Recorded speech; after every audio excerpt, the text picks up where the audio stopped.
there. Darmish, let's talk Manchester United. Gyökeres. Is that going to happen? This is interesting because there's been developments today. We're told that Manchester United have made initial approaches over the sporting striker Victor Gyökeres, but it's via intermediaries. So it should be stated here, it isn't club-to-club contact yet. It's one of those situations where they will approach intermediaries to try and explore the conditions of a particular deal. Is that normal? Yeah, these things can happen between clubs. If a player has been told, yes, we will allow you to leave provided the price is right, there's no point wasting time. It's almost the unwritten rule of see if you can sort out a club, and then the two clubs will come together and try and sort out a price. There's no point spending weeks and weeks, clubs trying to sort out a fee, finally getting it over the line and then say, come on then, oh no, I don't fancy going. Yeah. And all of that will have been for nothing. So there has to be some sort of encouragement that the player would want to go. We do know that the head coach, Ruben Amorim, is a huge admirer of Victor Gyökeres. He played under Amorim at Sporting, played fantastically well under Amorim, continued to play fantastically well last season as well.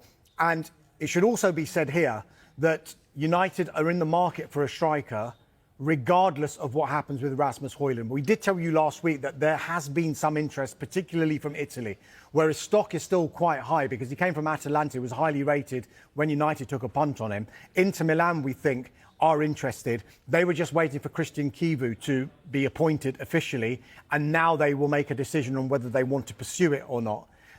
Rasmus Højlund, though, publicly at least, is saying, I've got a contract here for another few years. I'll be at Manchester United next season and I will be competing for my place next season. It should also be said here that United, yes, they are interested in Victor Gyökeres, that is clear, but there are a number of other players in that position that they'll be looking at too. Are they still looking at Brian Mbeumo from Brentford? 100%, yeah. Talks are ongoing between Manchester United and Brentford over the signing of Brian Mbeumo. United, we think, will go back in with an improved offer for the forward after their first offer was rejected.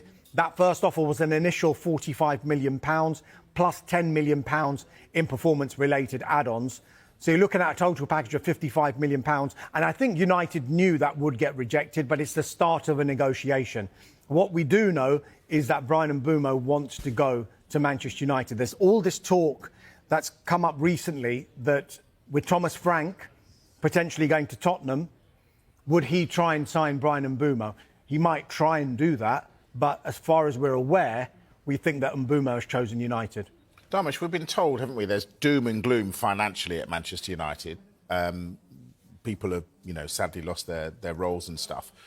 Where's the money coming from for these signings? Well, I mean, look, with regard to the Cunha signing and the Mbeumo signing, it's not Manchester United start a transfer window and they've got £0 to spend. They will have a budget, and I think that regardless of what happens with sales, those two kind of signings will fall within that budget. I think thereafter, then you might see a situation where Manchester United will have to maybe make sales to fund other signings. Now, if you look, interestingly, at the signings that they're trying to make at the moment, Mbeumo and Cunha's in already. You could argue that they would likely play in the number 10, one of the number 10 roles behind the striker. Now, if you look at the players that United have in their squad who could potentially play in that role, you're looking at the likes of Rashford, Sancho, Antony, Garnacho. They look like that they would be up for sale effectively for United. So I think United would prefer permanent sales of those players. If you look at their market value at the moment, they would probably get around upwards of 100 to 125 million pounds combined for those four players. But you can't rule out loan moves again for these players either, because some of them, particularly Rashford and Sancho, will be on high wages. And so would a club want to take on those high wages, or will they need the help of a club like United to be able to maybe just subsidise some of those wages as well? Another complicated summer for United then. Kaveh Solokol, Darmish Chef, our transfer gurus tonight. Let's start with Victor Gyökeres.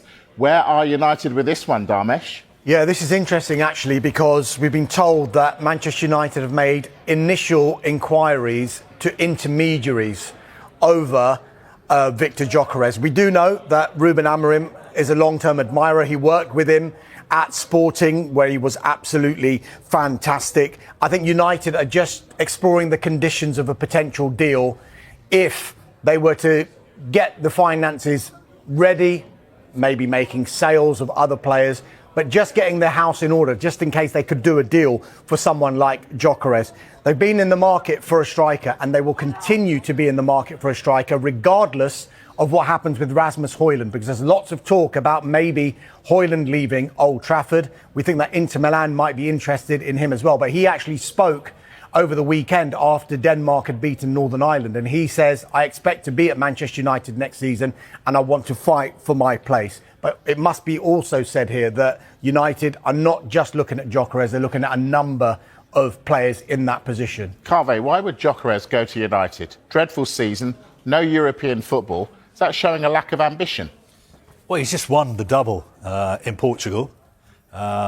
Sporting are playing in the Champions League next season, but Manchester United are still a massive club. We've seen players like Mbeumo Cunha decide to move there, even though they're not in the Champions League. Obviously, Gyökeres is in the position where he's got lots of big clubs who are interested in signing him.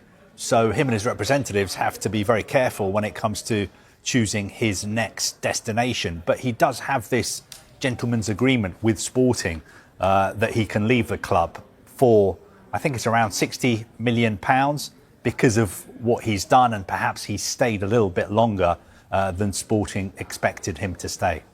Dharmesh, would any deal for Gyökeres have any effect on a potential deal for Bryan Mbeumo? My understanding, no. They're completely separate deals. Manchester United are expected to go back in with a second offer for that man there, Bryan Mbeumo, after having their first offer rejected, which was around £45 million initial payment plus £10 million in performance-related add-ons, so a total package of £55 million.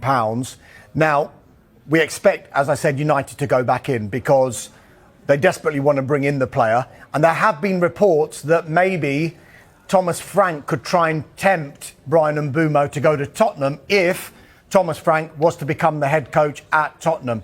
That's not my understanding of it, because we think that Bryan Mbeumo wants to join Manchester United. And I think United are pretty impressed by the fact that he wants to come, even though, as you mentioned before, when you asked Carve that question about Gyökeres, even though United haven't got European football, it's still that pull of Manchester United. It still appears to be really, really strong. Deadline, Tuesday. One other thing I would say, sorry. No, you carry on. About Gyökeres, that I forgot to mention, has just come into my head, is the issue of his wages. Some of the clubs who've been looking at signing him have sort of got their calculators out and worked out that the kind of numbers involved make it a very, very big deal. So it would be interesting to see if he does say to these intermediaries that he wants to go to Manchester United, whether Manchester United can make the numbers work as well, because some other big clubs haven't been able to do that. Sure. All right. What I was going to say was the deadline for the clubs, well, for everybody, but if you're going to the Club World Cup, it's really important. That's Tuesday. Chelsea are one of those clubs. They've got busy. Tell us what they've got up to. Yeah, they've signed a really promising young defender called Mamadou Sarr. Manchester United have begun initial talks via intermediaries to sign Sporting striker Victor Gyökeres for around $58 to $60 million, with manager Ruben Amorim keen on reuniting with the Swedish forward.